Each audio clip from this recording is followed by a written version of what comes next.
So, Assalamu alaikum student. Today's our topic is corporate social responsibility, and now we discuss the Coral 1991. Here we see that the Coral contribution to the development of the social responsibility of an organization. He divide the organizational responsibility into four component. Number one is a economic, number two is a legal, number three is ethical, and number four is a philanthropic. So these are the four responsibilities that according to the Coral the organizations should respond to these four responsibilities. Briefly we will discuss its table. Here we can discuss the table. First table, here table 2.2, understanding the four component of the CRSR, Coral et al 2018. that means the Coral और उसके जो contribute जो other उसके authors थे, को authors, उनमें जो है मेन कंट्रीब्यूशन जो है वो Coral की थी. इन्होंने 2018 के अंदर जो है ये एक अपना कॉर्पोरेट सोशल रिस्पॉन्सिबिलिटी का आइडिया दिया. तो अकॉर्डिंग टू दैम तो पहला जो है उसका idea economic responsibility. The number one societal expectation, that means the society क्या चाहती है. एक फर्म जो है उसकी इकोनॉमिक रिस्पॉन्सिबिलिटी के अंदर सोसाइटी की क्या एक्सपेक्टेशंस रखती है, तो यहाँ हम उसको एक्सप्लेन कर रहे हैं briefly. Number one, economic responsibility का मतलब है कि कंपनी जो है, अगर आप लोगों को याद हो कि हम लोगों ने 3P किया था कि फर्म का जो है वो होगा प्रॉफिट होगा, फिर पीपल होगा, फिर क्या होगा, प्लैनेट होगा. तो इसके अंदर जो प्रॉफिट है वो इकोनॉमिक रिस्पॉन्सिबिलिटी के अंदर वो उसको लेता है. अब वो कैसे लेता है, वो कहता है बी प्रॉफिटेबल, कि कंपनी को क्या होना चाहिए, प्रॉफिट अर्न करना है, लॉस नहीं करना, प्रॉफिट अर्न करना है. लॉस हो सकता है एक में एक एक्सटर्नल कोई वेरिएबल्स होंगी, इन्वायरमेंटल होंगी, ग्लोबल क्राइसिस हो सकते हैं, इकोनॉमिक रिसेशंस हो सकती हैं. उस सूरत में कहीं प्रॉफिट जो है डिक्लाइन होकर नेगेटिव भी हो सकता है. तो लेकिन ओवरऑल जो है वो उसको प्रॉफिट अर्न करना है. प्रॉफिट अर्न कैसे होगा, मैक्सिमाइज सेल करेंगे और मिनिमाइज कॉस्ट करेंगे. जैसे कि हम लोग जानते हैं कि जो प्रॉफिट होता है वो क्या होता है, प्रॉफिट होता है कि टोटल रेवेन्यू में से, टोटल रेवेन्यू यानी कि सेल्स में से हम टोटल कॉस्ट माइनस कर देंगे तो हमारे पास ग्रॉस प्रॉफिट आता है. अगर हम तमाम कास्ट को निकाल देंगे तो हमारे पास नेट प्रॉफिट आएगा. ठीक है. तो मेक साउंड स्ट्रेटेजिक डिसीजंस, अब प्रॉफिट तो करना है ही है, अब क्या करना है, मेक साउंड स्ट्रेटेजिक डिसीजंस. इसका मतलब क्या हुआ कि कंपनी को अपने फ्यूचर्स को सिक्योर करने के लिए, मार्केट के अंदर सरवाइव करने के लिए, मार्केट के अंदर compete करने के लिए उसको अपने बिजनेस को ग्रो करना है. अब वो ग्रो करने के लिए वो जो डिसीजन लेगी वो स्ट्रेटेजिक डिसीजंस होंगे. अब स्ट्रेटेजिक डिसीजंस कैसे हो सकते हैं, मैंने क्लास के अंदर आप लोगों को पोर्टर की जो है जेनेरिक जो है स्ट्रेटजीज बताई थी. उसके अंदर हमने कहा था एक होती है कास्ट लीडरशिप. कास्ट लीडरशिप का मतलब क्या है कि कंपनी अपनी प्रोडक्ट की कास्ट को मिनिमाइज करेगी और उसकी प्राइस को अपने कंपटीटर से कम रखते हुए मेजर मार्केट कैप्चर कर लेगी और अपने प्रॉफिट को और मैक्सिमाइज की तरफ लेकर जाएगी. अब कैसे होगी कि मैक्सिमाइज सेल करेगी और मिनिमाइज कॉस्ट करेगी. ये कॉस्ट लीडरशिप के ऊपर बात हो जाती है.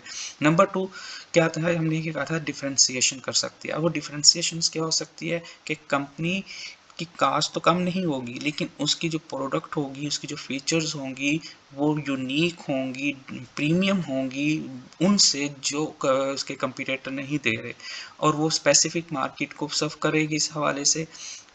और अपनी यूनिक फीचर्स की जो है प्रोडक्ट की, उसके ऊपर वो ज़्यादा से ज़्यादा जो है, ज़्यादा से ज़्यादा तो नहीं, जो भी उसकी प्रॉफिट प्रीमियम प्राइस बनेगी वो सिर्फ चार्ज करेगी. और जो कस्टमर्स हैं उसके, वो भी उसको ज़्यादा प्राइस देने के लिए तैयार हैं क्योंकि उसकी प्रीमियम फीचर्स हैं.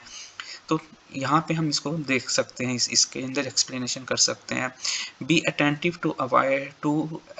To dividend policy. अब डिविडेंड पॉलिसी क्या होती है, हम पहले ही जानते हैं कि जो पब्लिक कंपनीज होती हैं, पब्लिक कंपनी की टाइप्स होती हैं, एक होती है प्राइवेट कंपनी, एक होती है पब्लिक कंपनी। तो पब्लिक कंपनी की जो होती है वो अपने शेयर इशू करती है, और जब वो शेयर इशू करती है तो जो शेयर होल्डर्स होते हैं वो ओनर्स होते हैं। अब जिन लोगों ने पैसा लगाया होता है शेयर्स के अंदर, वो चाहते हैं कि उनको रिटर्न मिले, तो कंपनी उनको जो है जो डिविडेंड जो रिटर्न देगी वो मुख्तलिफ शेप के अंदर होता है। तो उनमें से एक जो शेप है वो है डिविडेंड। डिविडेंड क्या होता है, ये कैश भी हो सकता है और ये ना शेयर डिविडेंड भी हो सकता है। खैर ये आपने इंट्रोडक्शन टू बिजनेस या में डिटेल से देखा होगा। तो उसको अपने एग्जिस्टिंग शेयर होल्डर को सेटिस्फाई करने के लिए और नए शेयर होल्डर को अपनी कंपनी की तरफ अट्रैक्ट करने के लिए अपनी डिविडेंड पॉलिसी को जो है फार्मूलेट करना पड़ेगा, बनाना पड़ेगा, ताकि कि उसके अंदर कंसिस्टेंसी ला सके, ताकि कि उसके शेयर्स डिसहार्ट ना हो और मार्केट के अंदर अच्छी जो है उनकी तरफ से गेस्चर जाए।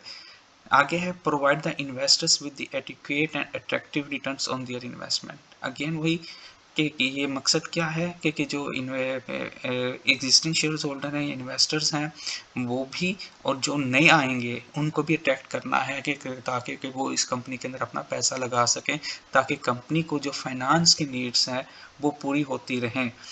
तो that is a main first responsibility of the organisation, जो है हमने कहा कि वो इकोनॉमिक रिस्पॉन्सिबिलिटी है, और इसको हमने डिटेल के अंदर 3P मॉडल के अंदर, ट्रिपल बॉटम थ्योरी के अंदर हमने देखा था P प्रॉफिट को, ठीक है, उससे रिलेट करता है।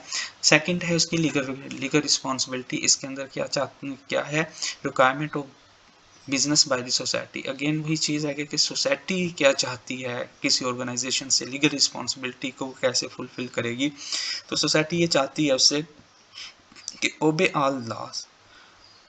ऑल लॉज का मतलब क्या है, अगर आप देखें आपके कंपनी जो प्रोडक्ट बनाती है वो इंजर टू हेल्थ ना हो, प्रोडक्ट के अंदर जो मटेरियल यूज़ हो रहा है वो क्वालिटी वाला हो, और जो एम्प्लॉइज ऑर्गेनाइजेशंस के अंदर काम कर रहे हैं उनकी सेफ्टी कैसे हो, सेफ्टी मेजर्स भी ली जाएं। और जो अगर वो ऑनलाइन बिजनेस कर रही है और उसके पास अपने कस्टमर्स का और एम्प्लॉइज़ का डेटाबेस मौजूद है, तो उनके उनकी जो पर्सनल इंफॉर्मेशंस हैं, जो फाइनेंशियल इंफॉर्मेशंस हैं, वो उनको प्रोटेक्ट भी करे। ठीक है, ये चंद मैंने एग्जांपल दी हैं लॉस की। ठीक है, इसके अलावा कंपनी ने जो चीज़ प्रोड्यूस कर रही है फिर उसे मार्केट में सेल कर रही है, फिर सेल्स कॉन्ट्रैक्ट क्या है, परचेज कॉन्ट्रैक्ट क्या है, ठीक है, एक्साइज ड्यूटी क्या है, इनकम टैक्स क्या है, इसको भी वो जो भी रिस्पॉन्सिबिलिटी गवर्नमेंट जो लीगल इंस्टीट्यूशंस हैं वो उसको जो लायबल करते हैं, उसको पाबंद करते हैं, वो उसको भी क्या करे, पूरा करेगी। एडहेयर टू ऑल रेगुलेशंस, यानी कि तमाम रेगुलेशंस को वो, किसके रेगुलेशंस को, चाहे वो बिजनेस से रिलेटेड हैं, चाहे वो इन्वायरमेंट से रिलेटेड हैं, चाहे वो कंज्यूमर से रिलेटेड हैं, चाहे वो एम्प्लॉय से रिलेटेड हैं, चाहे वो उसके सप्लायर्स के साथ उसके साथ कॉन्ट्रैक्ट हैं, चाहे उसके साथ शेयर होल्डर के साथ कोई कमिटमेंट्स हैं। ठीक है, इन सारी चीज़ों को उसने क्या करना है, ओबे करना है। तो you can see here that the regulations और लॉ कौन से हैं, इन्वायरमेंटल हैं, कंज्यूमर्स लॉ है, लॉ प्रोटेक्टिंग द एम्प्लॉइज़ यानी कि एम्प्लॉइज़ की सेफ्टी है, उनके राइट्स की बात है, fulfil all the contractual obligations, contractual obligation यानी कि सेल्स कंट्रैक्ट है, परचेज कंट्रैक्ट है, आपने बैंक के साथ कोई कंट्रैक्ट किया है लोन के लिए, उसके साथ जो कंट्रेक्चुअल ऑब्लिगेशंस हैं ये सारी की सारी आपको फुलफिल करनी होगी। Honour warranties and the guarantees, अगर उसने कि अपनी प्रोडक्ट के ऊपर कोई वारंटीज़ और गारंटीज़ दे रखी हैं तो वो उनको भी फुलफिल करेगी in case of the complaint. तो ये लीगल रिस्पॉन्सिबिलिटी है जो ऑफ सोसाइटी किसी भी ऑर्गेनाइजेशन से एक्सपेक्ट करती है। थर्ड वन है एथिकल रिस्पॉन्सिबिलिटी। अब सोसाइटी एक ऑर्गेनाइजेशन से एथिकली क्या एक्सपेक्ट करती है, नंबर वन क्या है, obey all the laws, adhere to all the regulations, environmental and consumers law, fulfil. Again same वही बात यहाँ दोबारा रिपीट हुई, क्यों हुई कि कंपनी को क्या करना है कि बीइंग एथिकल, जो भी जिस मार्केट में कंपनी बिजनेस कर रही है या उस मार्केट को सर्व कर रही है, उसके अंदर जितने भी लॉ है, किसी भी डिसिप्लिन से ऊपर, किसी भी फील्ड के हवाले से, उसके सप्लायर्स के साथ, उसके कस्टमर्स के साथ, उसके अपने एम्प्लॉइज़ के साथ, उसके अपने बैंक्स के साथ, उसके गवर्नमेंट्स के साथ, जितने भी स्टेक होल्डर्स के साथ जो भी उसकी ये इंटरेक्शंस रहनी है, उसके ऊपर जो भी लॉ बनाए गए हैं, वो जो है होनेस्टली फुलफिल करेगी और उसे होनेस्टी और इंटेग्रिटी प्रिंसिपल्स को फॉलो करते हुए जो है उसको कम्युनिकेट भी करेगी। ठीक है, अगर उसने अपनी प्रोडक्ट के ऊपर या कोई भी चीज़ जो उसके आफ्टर सेल सर्विसेज हैं, वारंटी है, गारंटी है, कोई प्रोडक्ट की कोई रिलायबिलिटी के ऊपर उसने दी हुई है, तो in case of the complain, in case of the damages of the that product, तो वो जो कंपनी है वो उसको फुलफिल करने की भी वो लायबल होगी। वो ये नहीं है कि किसी डॉक्यूमेंट्स के अंदर उसने गारंटी और वारंटीज और इस तरह की चीज़ें दे दी और एक्चुअली वो उसको नहीं कर रही, तो ये एक्सपेक्टेशन नहीं होनी चाहिए। ठीक है, कंपनी सोसाइटी इसको एक्सपेक्ट करती है कि उसने जो कहा है वो उसे फुलफिल करेगी। फोर्थ वन है उसका फिलैंथ्रोपिक रिस्पॉन्सिबिलिटी। इसके अंदर क्या है, be a good corporate citizen. देखिए, हमने पहले भी कहा था कि कंपनी जो है वो आर्टिफिशियल पर्सन है, और आर्टिफिशियल पर्सन का मतलब है अगर वो क्या है, सिटीजन है। पर्सन का मतलब सिटीजन भी शहरी जिसे हम कहते हैं, ठीक है ना। तो उसे एक कॉर्पोरेट गुड सिटीजन होना चाहिए। अब वो कैसे होना चाहिए, गिव बैक, कि जिस सोसाइटी से वो प्रॉफिट अर्न कर रही है उसमें से, उस प्रॉफिट में से कुछ हिस्सा उसी सोसाइटी के ऊपर कंज्यूम कर दे, इसे कहा जा रहा है give back. Make corporate contributions, ठीक है, वो अपनी तरफ से कंट्रीब्यूशन करे, किन कुछ लोग किसकी तरफ दर करे, ये हमने डिटेल से पहले भी डिस्कस किया हुआ है। प्रोवाइड द प्रोग्राम्स, कौन से प्रोग्राम्स दे, सपोर्टिंग कम्युनिटी, एजुकेशन, health और human services, culture and arts and civil, provide for the community betterment against। तो ये हमारी जो पॉइंट्स हैं इसका ये हम डिटेल से डिस्कस किए बैठे हैं ऑलरेडी क्लास के अंदर जो लेक्चर्स हुए थे उसके अंदर। तो कंपनी को ये जो थ्योरी है इसका, फोर्थ रिस्पॉन्सिबिलिटी का जो पार्ट है, तो ये इसको ये एक्सपेक्ट करता है कि वो सोसाइटी को सर्व करे। अब सोसाइटी को कैसे सर्व करेगी, अगर वो कह रही है कि मैं सर्व कर रही हूँ, तो अगेन यहाँ उसकी अगेन हम देखेंगे एथिकल रिस्पॉन्सिबिलिटी भी है या नहीं है। फॉर एग्जांपल वो कहती है कि कभी मैं जो है एजुकेशन को के ऊपर कंज्यूम कर रही है, अपने एम्प्लॉइज़ के लोगों के बच्चों के लिए एजुकेशन, स्कूल दिए हैं, हायर एजुकेशन के लिए स्कॉलरशिप देती है एक कंपनी, तो इसका मतलब है कि वो पे कर रही है। लेकिन व्हाट डज इट मीन, कि क्या वाकई ही वो ऐसा कर रही है जो वो कह रही है? तो अगर वो टोटल 100% वो ऐसा ही है जैसे वो कर रही है, तो हम कहेंगे वो एथिकली रिस्पॉन्सिबिलिटी भी पूरी कर रही है। अगर इन जो कह रही है और जो कर रही है उनके दरमियान कई गैप मौजूद है, तो हम उसे कहेंगे कि वो एथिकल रिस्पॉन्सिबिलिटी में भी नहीं है। तो अगेन अब ये जो कोरल का जो मॉडल था, इसको मैंने यहाँ कोई डायग्राम बनाने की वो की है, उसकी इमेज लगाया है मैंने यहाँ पे। अगर आप देखें तो इसको ना 4 पार्ट बनाए हैं, इसे वो पैरामिड्स कहा जाता है 4 कंपोनेंट को। अगर आप उसका देखें तो सबसे नीचे जो है मेन, ये ब्लू कलर का 4 नंबर पे, इसको इकोनॉमिक रिस्पॉन्सिबिलिटी के नाम से इसको कहा गया। यानी कि कंपनी का ज़्यादा मेजर काम क्या है, कंट्रीब्यूशन, प्रॉफिट अर्न करना। अगेन हम देखें कि उसकी फाउंडेशन जो है पैरामिड्स की सबसे बड़ी फाउंडेशन वो प्रॉफिट है। सेकंड पे वो हमें दिखा रहा है लीगल है, सॉरी थर्ड पे लीगल है, सेकंड पे हमें दिखाई जा रही है वो एथिकल है, और फर्स्ट पे दिखाई जा रही है वो फिलैंथ्रोपिक है। तो मतलब क्या हुआ है कि अगर हम इसकी कंट्रीब्यूशंस को देखें, इसने जिसको अरेंजमेंट दिया है 4 3 2 1, तो ये अगर हम देखें कि इसकी जो वेटेज है पैरामिड्स के हवाले से वो क्या है। ठीक है, तो क्या ये ठीक है या नहीं है ठीक, इसके ऊपर जो है इसने अपनी तरफ से कोरल और एटाल ने बहुत अच्छा काम किया। जो भी theories success corporate social responsibility और एथिक्स पे आ रही थी, उसने उन थ्योरीज को लेकर जो है एक पैरामिड शेप देने की कोशिश की और कहा कि that is a good form, कि बिजनेसेस को यानी ऑर्गेनाइजेशंस को इसके अंदर रहते हुए देखना चाहिए, तो वो सक्सेसफुली जो है वो सर्वाइव कर जाएगी। लेकिन हम अक्सर देखते आए हैं कि जब भी कोई थ्योरी पेश होती है, जब भी कोई ऑथर कोई बात करता है, तो दूसरे ऑथर उसको क्रिटिसाइज़ करते हैं कि भई ये चीज़ मिस हो गई है, इसको ज़्यादा वेटेज दी है इस ऑथर्स ने, जबकि इसको इग्नोर किया है। तो सेम यही काम जो है कॉर्नर के साथ हुआ, उसको क्रिटिसाइज़ किया गया। तो नंबर 1 जो इसको क्रिटिसाइज़ किया गया वो क्या है, इसके मॉडल को, कि ये absoluteness and lack of the important aspects, ये 2 पॉइंट्स इसको के ऊपर जो है इसको रिजेक्ट करने की कोशिश की गई। मीनिंग क्या हुआ कि यहाँ पे वो हम कहना क्या चाह रहा है कि ये आखिर जो है इसके अंदर 2 पॉइंट्स कह रहा है कि भी इसको 2 चीज़ों के अंदर जो है क्रिटिसाइज़ किया गया। अब वो कौन सी हैं? 10 क्रेन एंड अदर्स। क्रेन भी जो है ये क्रेन्स जो है ये भी ऑथर है जिसने 2004 के अंदर, अगर आप देखें कि इसने 19 में कहीं दिया था, तो ये 2004 के अंदर जो है इसने इसको क्रिटिसाइज़ किया और उसने कहा कि does not address conflicting obligations. That is a important point. Conflicting obligations का मतलब क्या है कि अब देखें शेयर होल्डर क्या चाहते हैं, डिविडेंड। आपने इन्वेस्टर क्या चाहते हैं, रिटर्न चाहते हैं।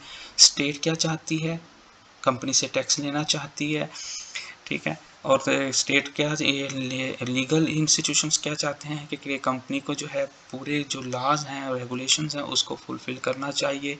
अब एम्प्लॉइज़ क्या चाहते हैं, अच्छी सैलरी चाहते हैं, मार्केट बेस के ऊपर उनकी सैलरी होनी चाहिए और उनके राइट्स को प्रोटेक्ट होना चाहिए, उनकी वर्किंग प्लेस जो है वो सेव होनी चाहिए। अच्छा, कंज्यूमर क्या चाहता है कि कम से कम प्राइस के ऊपर अच्छी से अच्छी क्वालिटी मिल जाए, ठीक है। और सोसाइटी क्या चाहती है कि कंपनी जो है वेलफेयर के कामों में भी खर्च करे। अगर आप इन चारों पार्टों को अगर आप देखें तो आपको उसको एक अंडरस्टैंडिंग डेवलप होगी कि कौन एक कंपनी है वो इन 4 कंपोनेंट को किस तरह लेकर चलेगी, ठीक है। तो यहाँ कन्फ्लिक्ट्स आ जाएंगे। फॉर एग्जांपल मैं एक छोटी सी एग्जांपल देकर समझाने की कोशिश करता हूँ। फॉर एग्जांपल कंपनी कहती है कि हम स्कॉलरशिप देते हैं, ठीक है। अपने ना फर्स्ट पार्ट के ऊपर पैनाथ्रोपिक के ऊपर वो कहते हैं कि हम स्कॉलरशिप देते हैं। आप ही के जो है ना बीएस कॉमर्स को, बैंकिंग एंड फाइनेंस को और बीएस ई कॉमर्स को स्कॉलरशिप लॉन्च कर देती है कोई भी एबीसी कंपनी। तो बात ये होगी कि अब कंपनी के जो शेयर होल्डर होंगे वो कहेंगे कि हमारे पैसे हैं, हमें मिलने चाहिए, आप वेलफेयर के कामों में क्यों लगा रहे हैं। अब सोसाइटी ये कहती है कि कंपनी ये जो काम कर रही है बच्चों की हायर एजुकेशन के लिए, बीएस प्रोग्राम के लिए जो स्कॉलरशिप लॉन्च किया है उसने प्रोग्राम, तो डेट इज़ अ गुड और इसको अप्रिशिएट कर रही है। लेकिन अगेन हम देखते हैं इन्वेस्टर क्या कर रहे हैं, उसको क्रिटिसाइज करेंगे। अच्छा, तीसरी तरफ क्या होगा, कंपनी ये कहेगी कि मुझे इन्वायरमेंटल रेगुलेशंस को पूरा करना है, तो मुझे जो है जो है वाटर, जो वेस्ट वाटर हो रहा है या जो स्मोक निकल रहा है फैक्ट्री से, तो उसको जो है कार्बन फ्री करने के लिए उसको प्लांट लगाना है। तो कंपनी क्या कहना चाहती है कि वो प्लांट लगाएगी, लेकिन उस प्लांट से कोई प्रोडक्शन तो नहीं हो रही। अब वो इन्वायरमेंट को प्रोटेक्ट करने के लिए, इन्वायरमेंटली फ्री जो है कार्बन न्यूट्रल की तरफ जाने के लिए अगर वो प्रोजेक्ट के अंदर इन्वेस्ट करती है, तो अगेन इसके ऊपर कन्फ्लिक्ट आता है, तो ये तो रिटर्न नहीं देंगे। तो अगेन इसके ऊपर सारी चीज़ें चल रही हैं। फिर अगर हम बात करते हैं रिस्पॉन्सिबल कंज्यूमर की, वो चाहता है कि वो ऐसी प्रोडक्ट हो जो इन्वायरमेंटल फ्री हो, तो फिर कंपनी के लिए सर्वाइव करना ज़रूरी है कि वो इन्वायरमेंटल फ्रेंडली भी प्रोजेक्ट्स के अंदर इन्वेस्ट करे। तो यहाँ पे अगर आप यहाँ देखें तो हम 20 जो मैंने ये चंद बातें आपको बताई हैं, इस तरह हम 20 बातें जो है जनरेट कर सकते हैं और कह सकते हैं कि कॉरल का जो मॉडल था उसने इन चारों सेक्टर के अंदर, ये जो इसने 1 2 3 4 जो सेक्टर बयान किए हैं, पैरामीटर्स बनाए हैं, तो इसने इनके दरमियान इंटरएक्शन जो थी उसको इग्नोर कर दिया। उसने शेयर होल्डर कंपनी के प्रॉफिट को अलग से देखा, उसने लीगल सेक्टर को अलग से देखा, उसने एथिकल सेक्टर को अलग से देखा और पैनाथ्रोपिक को अलग से देखा। उसने कहा कि ये आपस में इंटरैक्ट नहीं करेंगे, एक दूसरे के अंदर ये इंटरडिपेंडेंसी पे नहीं है। ये उसका क्लासिकल मॉडल बना। लेकिन क्रेन ने कहा कि ऐसा नहीं होगा। क्योंकि कि इनके दरमियान जो है कन्फ्लिक्ट हो सकते हैं, कन्फ्लिक्टिंग ऑब्लिगेशंस मौजूद हैं जो ये मॉडल डिस्कस नहीं करता। पहला क्रिटिसिज्म इसको ये किया गया। दूसरा क्रिटिसिज्म क्या हुआ, and how culture manifest itself. तो अगेन ये बात हुई कि जो कल्चर है वो भी डिफाइन करेगा कि मेन ज़्यादा इंपॉर्टेंस किसको देनी चाहिए। पाकिस्तान के अंदर आप देखें तो इन चारों सेक्टर्स के अंदर हम किसको वेटेज देंगे। अगर यही बात अगर आप जापान में चले जाएं तो वो इन चारों में से किसको ज़्यादा वेटेज देंगे। अगर आप चाइना में चले जाएं तो इन चारों कंपोनेंट्स में से वो किसको ज़्यादा वेटेज देंगे। अमेरिकन को और यूरोपियन कंट्रीज़ के अंदर देख लें, ये आपको डिफर नज़र आएगा। इवन इन पाकिस्तान भी अगर आप चले जाएँ तो कल्चर टू कल्चर, ठीक है, वो भी आपको डिफरेंसेस नज़र आएंगे। तो ये इसको भी जो है एक्सप्लेन नहीं करता। फॉर एग्जांपल कैसे, अगर हम देखते हैं कि different responsibility play a different role in various countries due to the religious and historical traditional. Vision 2006 के अंदर उसने बात की कि क्या हुआ कि different responsibility play a different role. ये इंपॉर्टेंट चीज़ ध्यान में रखिएगा कि ये जो उसने 4 ये पॉइंट्स बयान किए हैं 1 2 3 4, तो ये जो 4 रिस्पॉन्सिबिलिटी हैं ये डिफरेंट रोल मांगती हैं। फॉर एग्जांपल कल्चर कंट्रीज़ के अंदर जो है वो रिलीजियस और हिस्टोरिकल रिवायात क्या हैं, ट्रेडिशंस रिवायात क्या चली आ रही हैं। फॉर एग्जांपल के यूरोपियन कंट्रीज़ के अंदर आप शदीद सर्दियों के अंदर जो है शराब बांट दें, ठीक है, वहाँ पी जाती है। आप लोगों को जो है एनवायरनमेंट के हिसाब से जो है वो चीज़ें दे दें। लेकिन उनके अगर हम देखते हैं कि उनके रिलीजियस में ठीक है, लेकिन अगर आप मुस्लिम कंट्रीज़ के अंदर आ जाएं तो आप इसको नहीं देख सकते।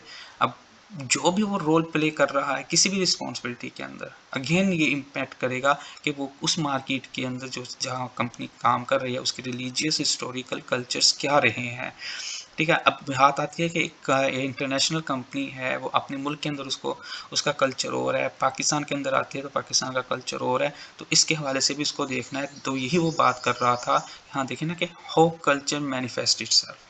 तो अगेन इसी बात को ही वो एक्सप्लेन करने की कोशिश कर रहा है कि ये कैसे होगा, ये हमें कोरल का मॉडल नहीं बताता, ठीक है।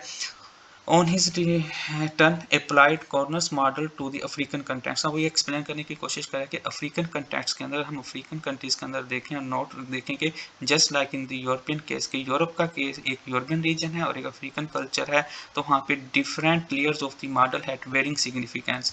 अब ये जो मॉडल्स हैं 1 2 3 4, ये जो मॉडल बयान किया गया इसकी जो लेयर्स दी गई हैं, यूरोपियन के अंदर ये पिरामिड्स और शेप में होगा, यानी कि फोर्थ की जगह कोई और हो सकता है, सेकेंड थर्ड की जगह कोई और हो सकता है। तो ये जो है विसर ने जो है अफ्रीकन और यूरोपियन के केस को देखा और फाइंड क्या किया, उसने फाइंड ये किया, ठीक है। The main criticism regards the fact that the model lakhs the descriptive clarity. तो इसको एक्सप्लेन नहीं करता, ठीक है। बता तो रहा है कि ये होना चाहिए, लेकिन क्यों होना चाहिए, कैसे होना चाहिए, ये इसके अंदर ये हमें दिखाई नहीं दे रही चीज़ें। Carroll justifies his hierarchy of the responsibility as an order of the dependence. अब ये देखें, ये पॉइंट आ गया क्योंकि कोरल ने जो मॉडल पुट किया था वो responsibility of an order of the dependency. उसने हिरार्की कहते हैं कि पहले क्या होगा, फिर उसके बाद क्या होगा, फिर उसके बाद क्या होगा। तो ये उसके ऊपर उसने बात की, ठीक है। और his empirical evidence implies yet another rationale, namely that it reflects the relative perceived importance assigned by the manager। तो ये उसने जो किया था, ये जो है मैनेजर से, ये जो कॉरल ने ये जो मॉडल बनाया है यहाँ पे जो मैं लेकर ये इमेज मैंने इंसर्ट की हुई है, तो इसको उसने कैसे किया था, उसको जस्टिफाई किया कैसे किया था। उसने एक सर्वे किया था, मैनेजर से जाकर क्वेश्चन पूछे थे, तो उसके ऊपर मैनेजर्स ने जो आंसर दिए, तो उनको क्या इस जो आंसर दिए वो मतलब क्या हुआ, परसीव्ड इम्पोर्टेंस थी। कि उन्होंने कहा कि वो प्रॉफिट को किस नंबर पे लेंगे, ठीक है, लीगल को किस नंबर पे लेंगे, इन चारों रिस्पॉन्सिबिलिटी के ऊपर उन्होंने जो वेटेज दी मैनेजर्स ने एक सर्वे के अंदर, उसके बेस के ऊपर इसने इसको पैरामीटर देकर एक्सप्लेन करने की कोशिश की। लेकिन आगे हम देखते हैं रिगार्डिंग द हिरार्किकल स्ट्रक्चर। ये हिरार्किकल स्ट्रक्चर जैसे 4 है, 3 है, 2 है, 1 है। इस एक्सरसाइज द बैटन 2016, ये बैटन्स ने भी इसको किया था। वो ने क्या कहा था, who suggest a different ranking of the dimensions due to the increasing role business play in the society. अब ये देखेंगे कि कॉरल ने दिया था ये रिस्पॉन्सिबिलिटी, 4th नंबर पे इकोनॉमिक होगी, सेकंड थर्ड पे ये होगी, सेकंड पे ये है, फर्स्ट पे ये है, ठीक है। लेकिन बैटन ने 2016 के अंदर क्या कहा कि उसने कहा कि सबसे पहले क्या किया उसने, ये अगर आप देखेंगे कि एथिकल, फिर उसने क्या बात की, लीगल। अगर आप यहाँ देखें कि यहाँ पे एथिकल है, लेकिन दूसरे नंबर पे क्या है, यहाँ उसकी पहले नंबर पे है पैनोथ्रोपिक, इसकी दूसरे नंबर पे है एथिकल। जबकि बैटन ने क्या किया, ये पहले नंबर पे एथिकल दी, दूसरे पे लीगल दी, तीसरे पे इकोनॉमिक और फोर्थ पे जाकर उसने पैनोथ्रोपिक रिस्पॉन्सिबिलिटी दी।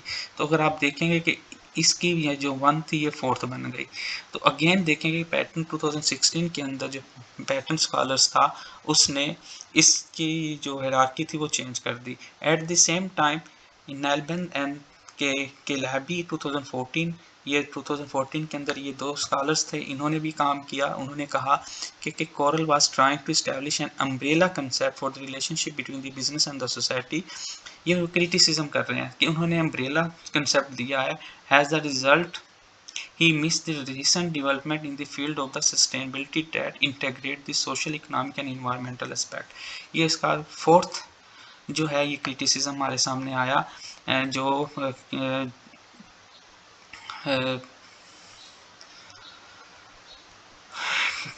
जो है नेल्बैंड ने किया था कि इन 3 एस्पेक्ट्स को देखते हुए कि इसको इग्नोर किया गया।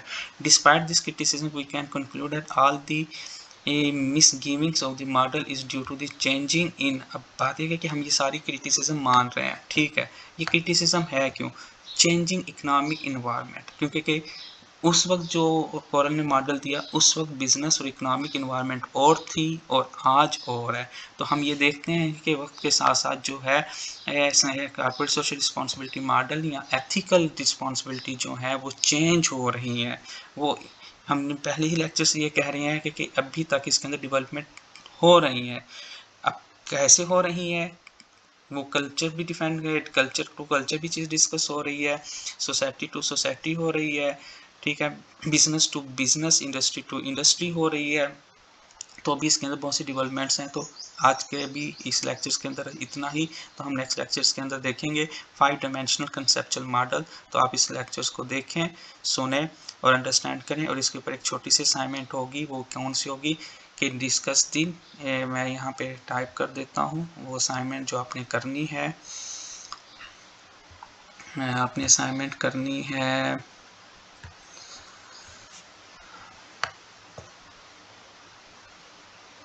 यहाँ पे आप एक असाइनमेंट करेंगे, what are the main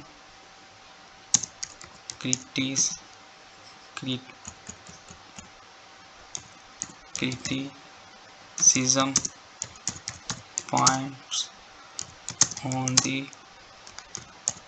Coral model और CSR। तो आपने ये जो पॉइंट्स हैं इसको डिस्कस कर देना होगा। ये आपके इम्पोर्टेंट है एग्ज़ाम के पॉइंट ऑफ व्यू से भी, और आपके जो है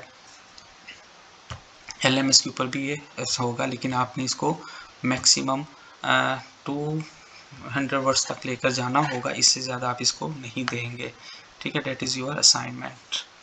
थैंक यू।